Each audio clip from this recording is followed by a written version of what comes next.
Como vocês já sabem, as figuras de linguagem elas consistem em alguns desvios discursivos da língua, visto que nem sempre uma ideia pode ou mesmo precisa, ser comunicada literalmente.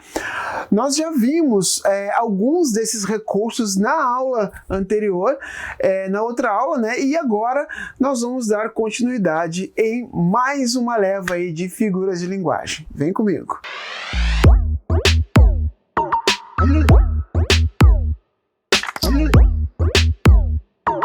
Fala pessoal, professor Thiago Charme para mais uma aula de interpretação de texto, segunda parte então das figuras de linguagem.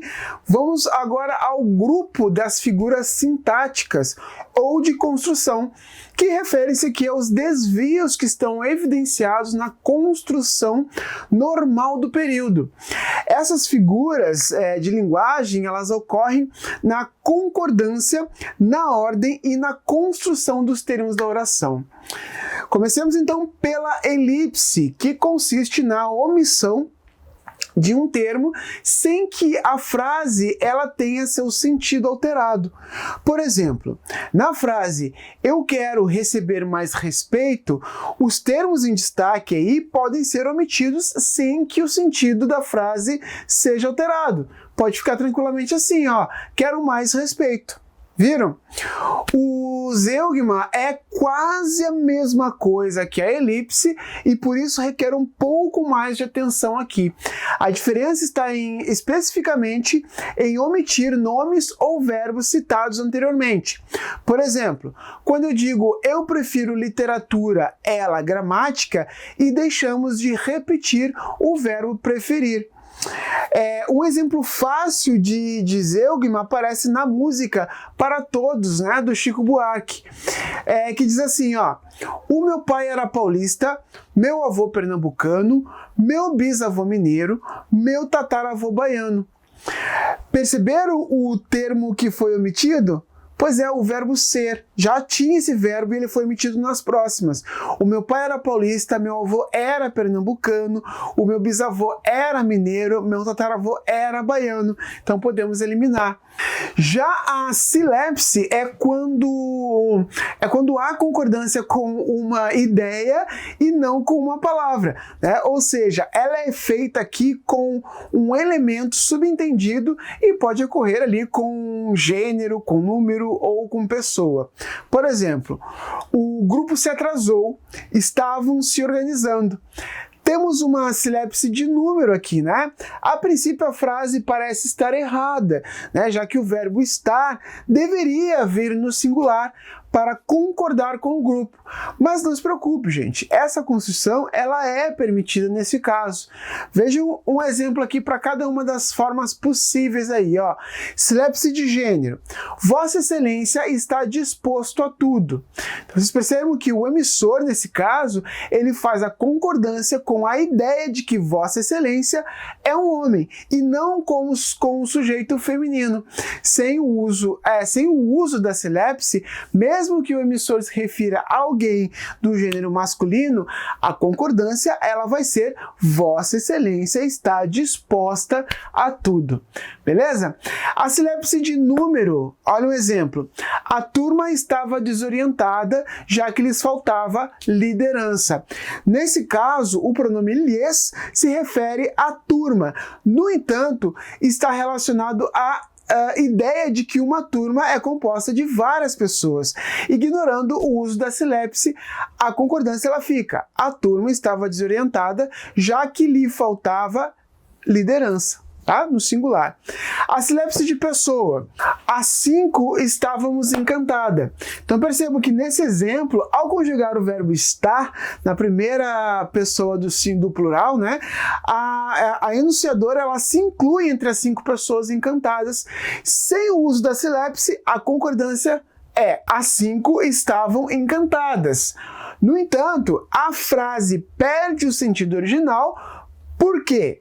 não fica aqui, na verdade, evidente a inclusão da pessoa que fala entre as 5, tá?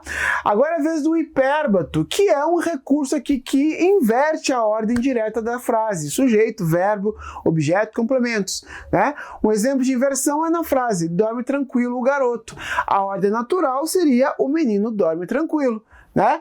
Outro exemplo que evidencia o uso dessa figura de linguagem é o hino nacional. Ouviram do Ipiranga as margens plácidas de um povo heróico o brado retumbante. Então percebam que nesses primeiros versos do hino nacional brasileiro, o uso de hipérbatos é para gerar aqui para gerar rima e também estilo. Para facilitar o entendimento de vocês, o enunciado ele poderia ser escrito assim, ó: ouviram o brado retumbante de um povo heróico às margens plácidas do rio Ipiranga. Tá? O polissíndeto é uma figura de linguagem que repete os conectivos, ligando aqui termos da oração ou até períodos. Normalmente as conjunções coordenativas são repetidas. Entre elas, o E é a mais comum, como nos versos aí de Olhar para Trás, de Vinícius de Moraes. E o olhar estaria ansioso esperando, e a cabeça ao sabor da mágoa balançada, e o coração fugindo, e o coração voltando, e os minutos passando, e os minutos passando, tá? Já o assíndeto, ele ocorre quando um conectivo ele é excluído da frase para trazer uma sequência de informações. Nesse caso, gente, geralmente é substituído por uma vírgula. É o oposto do que ocorre com o polissíndeto, né? Vejam só, na música Carimbador Maluco, do Raul Seixas, isso acontece, vejam só. Tem que ser selado, registrado, carimbado, avaliado, rotulado, se quiser voar. Perceberam? Importante ressaltar que o assíndeto não deixa de ser um tipo de elipse, né? Mas aqui, no caso dele, né, o que se omite são as conjunções, como o E, que é a mais comum, ok? O anacoluto é uma alteração aqui da estrutura da frase, a qual é interrompida por algum elemento inserido de forma livre. Há estudos aí que dizem que o anacoluto é um erro gramatical, mas vamos ver no exemplo da obra do José Lins do Rego aí, ó. Umas carabinas que guardava atrás do guarda-roupa, a gente brincava com elas de tão imprestáveis. No meio do enunciado, o narrador ele optou por utilizar a sentença "a gente brigava com elas", fazendo referência às carabinas. Isso, porém, fez com que o termo "umas carabinas", que iniciou a sentença ali, ficasse então solto, né? Solto ali do restante do enunciado, servindo apenas para esclarecer a frase no meio dele, ok? Então, vamos ver agora o grupo de figuras de pensamento que são caracterizadas aqui por termos ou expressões empregados empregados aqui em um sentido figurado e atrelados então ao campo do pensamento, ou seja, da ideia. Começando pela antítese, que é o uso das palavras com sentido oposto, né, sendo outro possível recurso para fortalecer, né, o discurso e deixar um ponto de vista ainda mais nítido. A antítese é justamente o contraste que ocorre quando os termos eles estão bem próximos ali e reforçam o quanto, né, o período é expressivo. Na música Certas Coisas, do Lulu Santos, nós podemos encontrar assim, ó: não existiria som se não houvesse o silêncio, não haveria luz se não fosse a escuridão, a vida é mesmo assim, não dia e noite, não e sim. A nível de curiosidade, A antítese é ponto-chave aqui da escrita barroca, tida como a arte do contraste, né? Mas ainda tem espaço na escrita contemporânea, né? Principalmente ali no contexto digital. O contraste, além de fortalecer ali o sentido das palavras, deixa nítido aqui que a divergência entre elas é o que garante, de certo modo, o argumento que está sendo posto, certo? Apesar de ser parecido com a antítese, o paradoxo é uma figura de linguagem usada para transmitir sentidos opostos em uma mesma construção sintática. As duas ideias devem estar aqui na mesma frase para expressar essa contradição lógica, tá? E geralmente estão uma ao lado da outra. Tudo bem? Bom, tomemos como exemplo um trecho da música Tiranizar, de Caetano Veloso. Vejam só. Se você quiser me prender, vai ter que saber me soltar. Se perceberam que nesse exemplo, o paradoxo aqui é produzido pela oposição lógica das palavras prender e soltar. Tá? Outros exemplos bons também para entender isso são isso aí, ó. O riso é uma coisa séria. O melhor improviso é aquele que é mais bem preparado. E o amor é ferida que dói e não se sente, de Luiz de Camões. Vocês perceberem, cada uma delas ali tem, né, uma coisa ali que vai caracterizar então essa figura. A figura da gradação é quando apresentamos as ideias propondo a organização das palavras conforme a progressão que ela tiver, tá? No caso, ascendente ou descendente, tá? Dos conceitos. O clímax ele é obtido com a gradação ascendente, enquanto o anticlímax aqui é a organização de forma contrária. Beleza? Firmina, antes de partir, comprou algumas roupas, 2 malas e uma passagem de avião.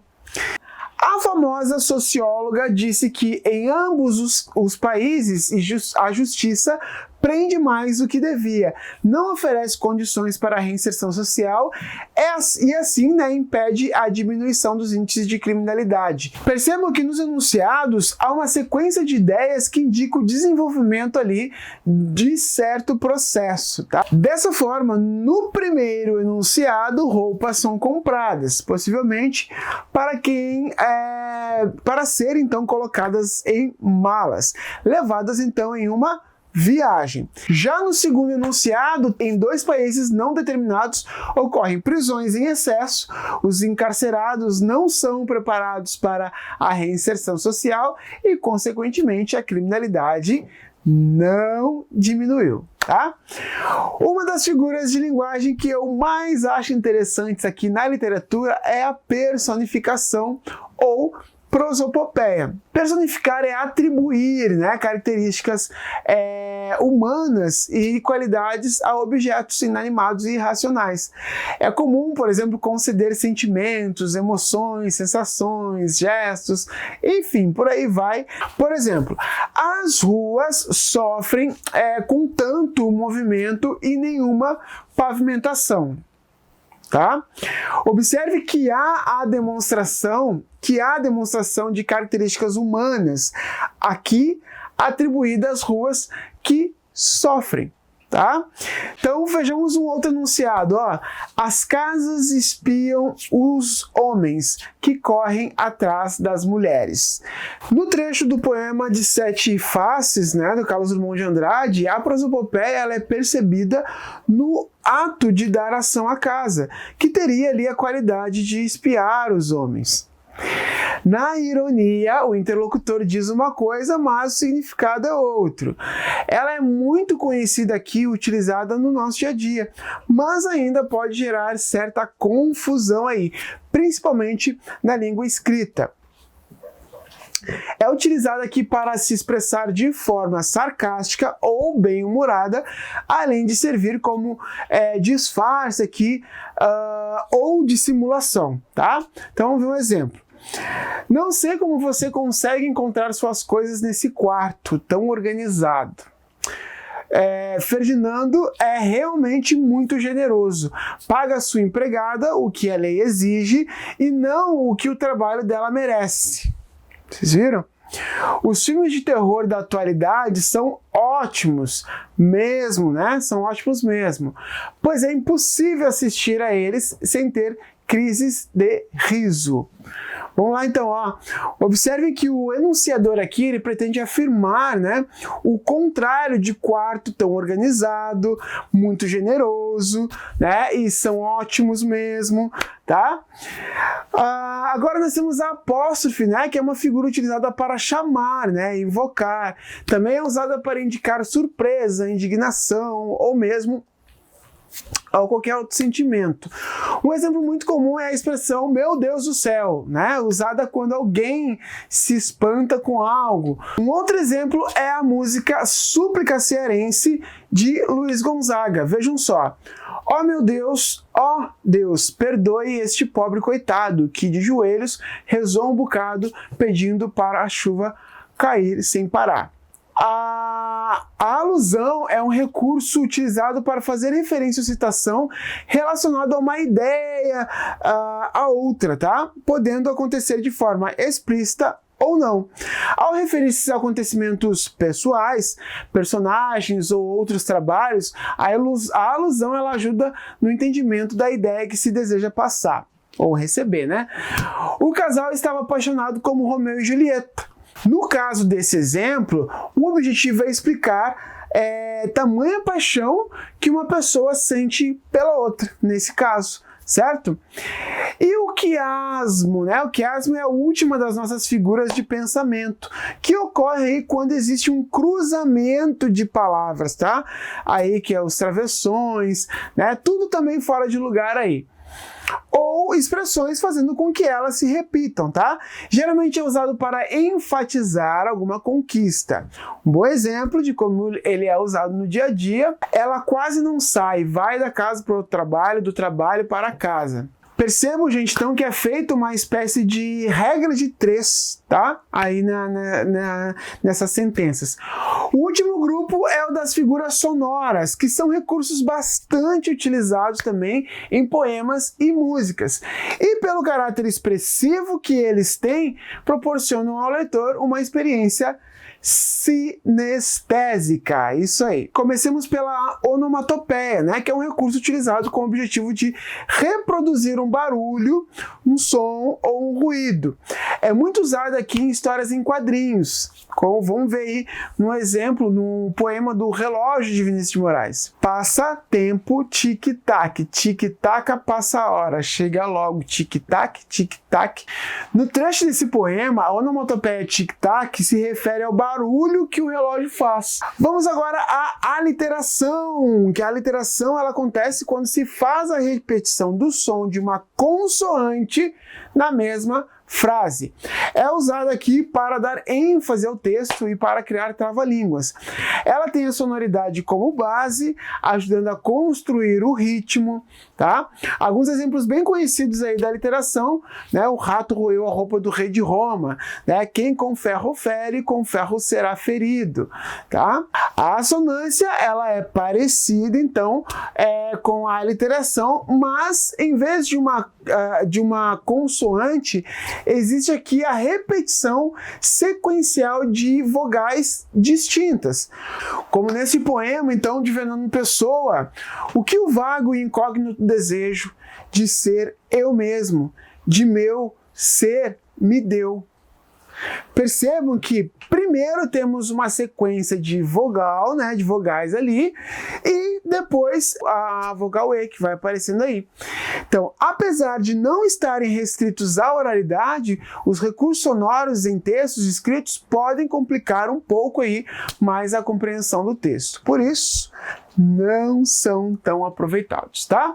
E por fim, a paronomásia, que consiste aí no uso, né, de palavras iguais ou com sons, mas que tem ali sentidos diferentes, tá? O exemplo de como ela é utilizada no dia a dia é aquele ditado popular que diz: quem casa quer casa. Nesse caso, a mesma palavra diz respeito ao casamento e também à moradia. Certo, gente?